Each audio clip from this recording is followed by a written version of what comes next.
పార్వతీపురం పట్టణంలోని సాయి ప్యాలెస్ లో జిల్లా స్థాయి పార్టీ సమావేశం ఘనంగా నిర్వహించారు. ఈ సమావేశానికి పార్టీ పోలిట్ బ్యూరో సభ్యురాలు గుమ్మడి సంధ్యారాణి గారు అధ్యక్షత వహించారు. ఈ సందర్భంగా గుమ్మడి సంధ్యారాణి గారు మాట్లాడుతూ రానున్న ఉపాధ్యాయ ఎమ్మెల్సీ ఎన్నికల్లో కూటమి ప్రభుత్వం మద్దతిచ్చిన అభ్యర్థి గెలుపు కోసం ప్రతి కార్యకర్త సమిష్టిగా కృషి చేయాలంటూ నాయకత్వాన్ని ఉద్దేశించి స్పష్టమైన మార్గదర్శకాలు ఇచ్చారు.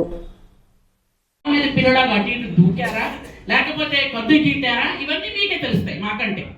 కాబట్టి అవన్నీ గుర్తుపెట్టుకొని కేఎస్ఎస్ఎల్ని బలోపేతంగా చేసుకుంటే రేపు స్థానిక సంస్థల ఎలక్షన్లో సర్పంచులు, ఎంపీటీసీలు, ఎంపీపీలు జరిపించుకోవడానికి మనకి పూర్తి స్థాయి మద్దతు ఉంటుంది అని మీ అందరికీ తెలియజేయడానికి కేఎస్ఎస్ఎల్.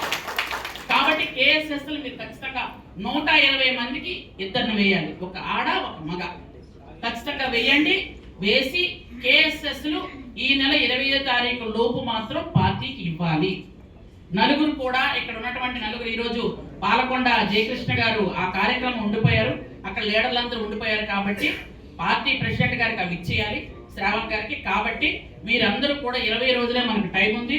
20 రోజులు అందరూ కేఎస్ఎస్ఎల్ రెడీ చేయండి, పార్టీకి ఇవ్వాలి. ఎందుకంటే ఆయనకి ఇస్తే మళ్ళీ ఆయన కూడా పార్టీకి ఇవ్వాలి. కాబట్టి నలుగురు మనం శాసనసభ్యులు నలుగురు కూడా ఇక్కడ ఉన్న పార్టీ ప్రెసిడెంట్ అందరూ కూడా ప్రతి మండలంలో పార్టీ ప్రెసిడెంట్, ఒక మండలంలో ఇద్దరు ఖచ్చితంగా క్లస్టర్ ఇన్ఛార్జీలు ఉన్నారు. క్లస్టర్ ఇన్ఛార్జీల కింద 10 మంది యూనిట్ ఇన్ఛార్జీలు ఉన్నారు, బూత్ ఇన్ఛార్జీలు ఉన్నారు. కాబట్టి కేఎస్ఎస్ఎల్ అనేది చాలా ముఖ్యం.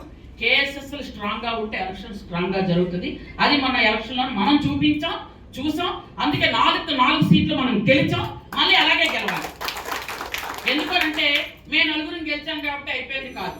మళ్ళీ సర్పంచులు, ఎంపీటీసీలు అందరూ గెలిస్తేనే మనకి ఈ రోజు మనకి మీకు అందరికి కూడా తెలుసు మనకి ఎన్ఆర్జీఎస్ వర్క్స్ వస్తున్నాయి. కానీ సర్పంచ్ ఎవ్వరు కూడా కొంతమంది అయితే సంతకాలు కూడా పెట్టట్లేదు, చాలా ఇబ్బంది పెడుతున్నారు.